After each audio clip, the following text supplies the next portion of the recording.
morning, the alarm will go off, and before you even leave your bed, you will likely do something millions of other people do. You will reach for your phone, open your banking app, and look at your savings account. You will see a number. It will be the exact same number it was last month, perhaps slightly higher if you just got paid. When you see that number, a very specific chemical reaction happens in your brain. A microscopic hit of dopamine and serotonin is released. You feel a brief, comforting sense of security. You feel responsible. You have worked hard. You have denied yourself short-term pleasures. You have done exactly what society, your parents, and your teachers told you to do. You have saved your money for a rainy day. You have built a fortress, but that fortress is a carefully constructed illusion, and the security you feel is the result of a massive systemic deception. We are conditioned to view the rising cost of living as a natural force of the world, much like the weather. When you look at the United Kingdom and see average household energy bills that violently spiked from £200 to over £2,500, crushing the middle class beneath the weight of simply heating their homes, you blame supply chains or foreign wars. When you look at the United States and realize the median home price has surged to more than 7 times the median household income, the highest disparity in modern history, you blame corporate greed or local zoning laws. We try to outsave a system that is mathematically designed to bleed us dry. We cut out the coffee. We cancel the subscriptions. But what is happening to your bank account right now has nothing to do with your spending habits. It has nothing to do with your discipline. It is a mathematical hijack. For decades, your financial nervous system has been wired to view a bank account as a sanctuary. You have been taught that $1 saved is $1 earned. But right now, that biological and psychological wiring is making a terrifying miscalculation.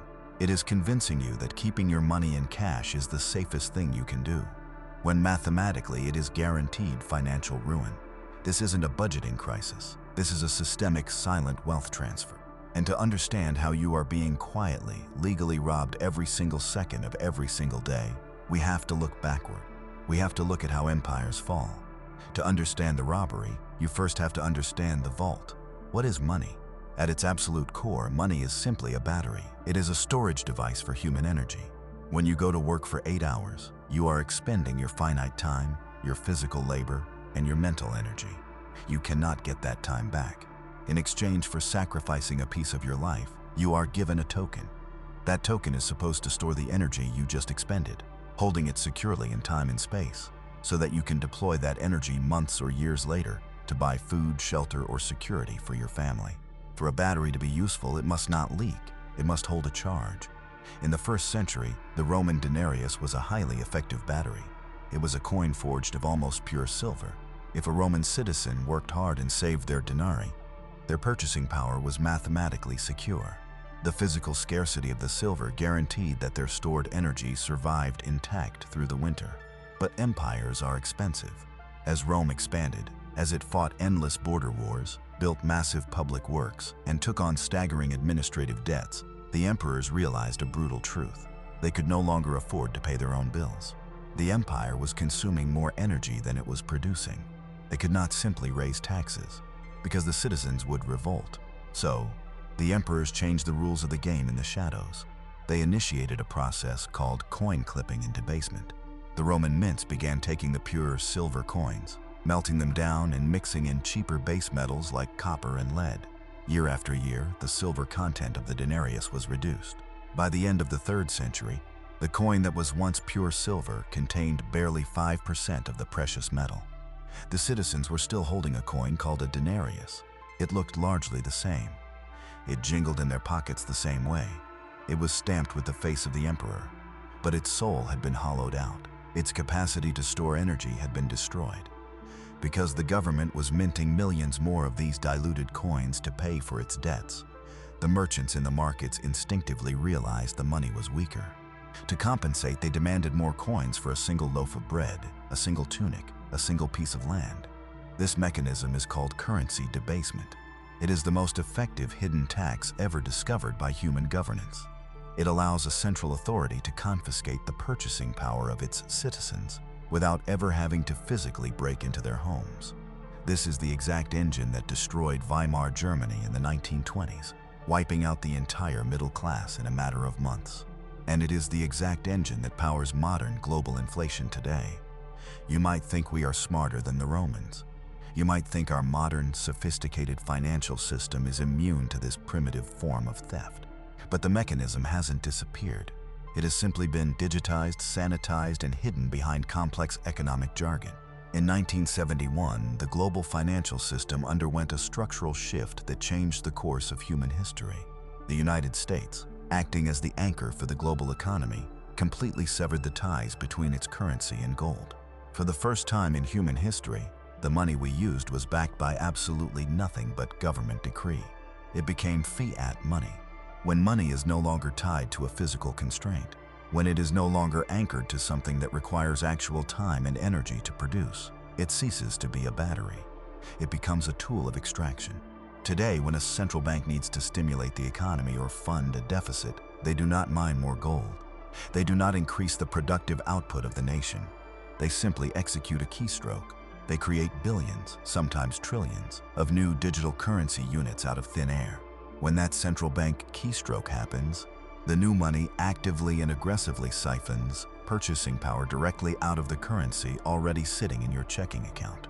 It is a digital vampire, but the theft isn't evenly distributed. In the 18th century, an Irish-French economist named Richard Cantillon noticed a devastating pattern in how money moves through society. When new money is printed, it doesn't drop from the sky evenly into everyone's hands. It flows sequentially. It is injected at the very top of the financial pyramid. It goes first to the governments, the massive commercial banks, and the ultra-wealthy elite. Because these entities get the newly created money first, they get to spend it in the economy before prices have adjusted. They get to buy real estate, stocks, and assets at yesterday's prices using tomorrow's diluted money. By the time that newly printed money finally trickles down through the economic machine, moving from the banks to the corporations, and finally arriving in your paycheck in the form of a minor annual raise, the damage has already been done. The cost of housing, the cost of food, and the cost of energy have already skyrocketed to adjust for the new money supply. This is the Cantillon Effect. It is not an accident of the system. It is the absolute design of the system. It is a one-way vacuum, systematically pulling the economic energy of the working class upward. To lock this massive wealth transfer in place, the financial system must weaponize your own financial education against you. Think about how you were taught to handle money. You were taught to fear debt. You were taught to save cash, avoid leverage, cut up your credit cards, and live strictly below your means. You were taught that being debt-free and having a large cash buffer in the bank is the ultimate financial virtue. So you retreat into the perceived safety of the savings account. Now look at the institutions. Look at the smart money. They do the exact opposite. Institutional players do not look at your savings account as a secure vault. To them, the massive pool of middle-class savings is nothing more than unswept external liquidity. It is a pool of resting capital waiting to be harvested. To build generational wealth in a fiat system, the smart money needs a counterparty. They need someone to hold the depreciating asset cash, while they extract the real value, hard assets. That someone is you. While the middle class dutifully hoards a melting currency, entities like BlackRock and private equity behemoths borrow staggering amounts of this diluting money at institutional interest rates. And what do they do with this borrowed money? They do not save it in a high-yield account. They instantly convert it into hard, scarce assets. They sweep through suburbs, buying up single-family homes with cheap debt, outbidding the very middle-class families who are trying to save up a 20% down payment in cash. Billionaires use low-interest collateralized loans against their existing assets to hoard commercial real estate and prime land, all while financial media tells the working class to diligently save their fiat. They know a structural secret that you are explicitly taught to ignore. In a system built on perpetual inflation, debt is an asset. The debt they take on today will be paid back 5, 10, or 20 years from now with cheaper, hollowed-out, deeply devalued dollars. Inflation is a brutal, regressive tax on the saver, but it is a massive, structural subsidy for the debtor. The smart money targets the liquidity you leave sitting in the bank, using your own diluted savings to buy the very houses you will eventually be forced to rent from them. You are playing checkers, trying to save your way to freedom, while they are playing multi-dimensional chess, shorting the currency you are breaking your back to acquire. Living in this environment forces the working class to fracture their own reality. Your brain cannot accept the mathematical truth that I am making a higher salary than I ever have in my life. I am working harder than I ever have, while simultaneously recognizing the dark reality that I am fundamentally poorer and further away from owning a home than I was 5 years ago.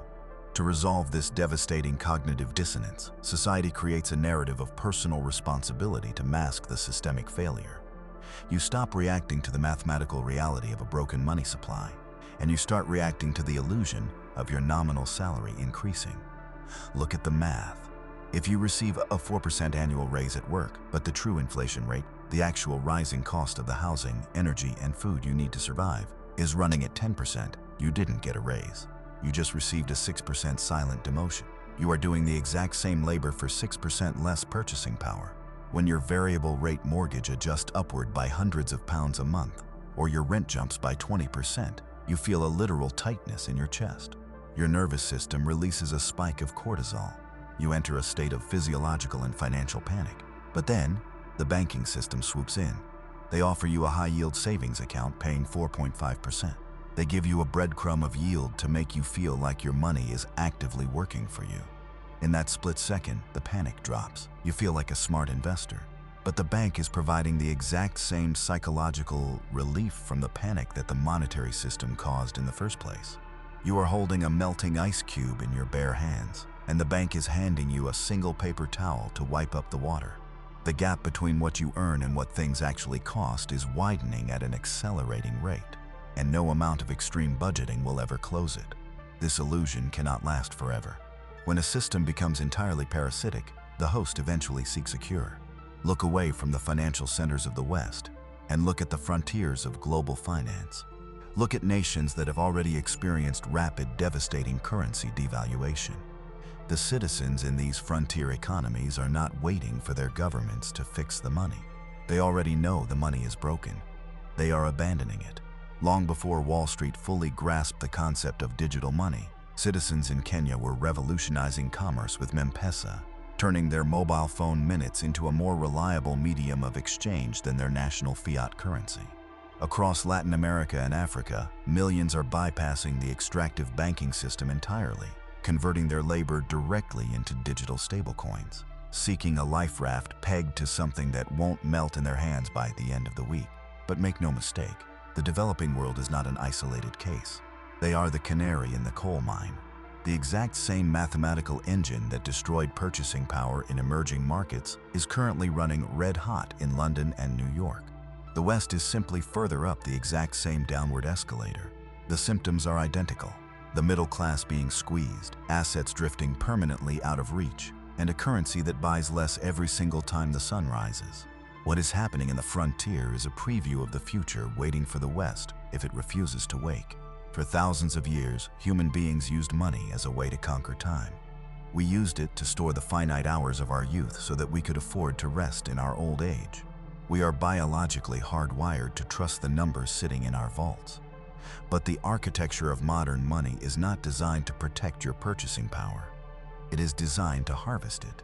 The next time you open your banking app, look at your balance and wonder where your financial security went.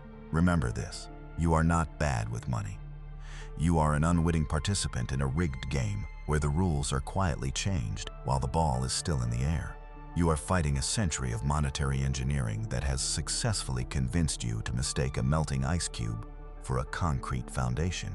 You are fighting a system where the vault door was never kicked in, the alarms never sounded, the glass was never shattered, because the robbery happened silently, in the code. But here is the final truth they do not want you to realize. The code is a double-edged sword. Just as there is a central banking code explicitly designed to siphon your wealth, there is an alternative, decentralized code built to protect it. Borderless capital, stablecoins, and decentralized digital assets are not just investments. They are the life raft. They are the mechanism to step off the downward escalator and secure your stored energy outside the reach of the Cantillon Effect. And beyond storing your wealth, there is an institutional code you can learn to read to actively take it back. By understanding market structure, identifying the algorithmic footprints left by entities like BlackRock, and learning how foreign exchange markets truly operate, You can stop acting as the external liquidity pool for the elite. You can learn to counter-trade the system itself. Understanding the deception is step 1. Opting out is step 2. The quiet robbery is only successful as long as you keep your money in their vault. It's time to build your own.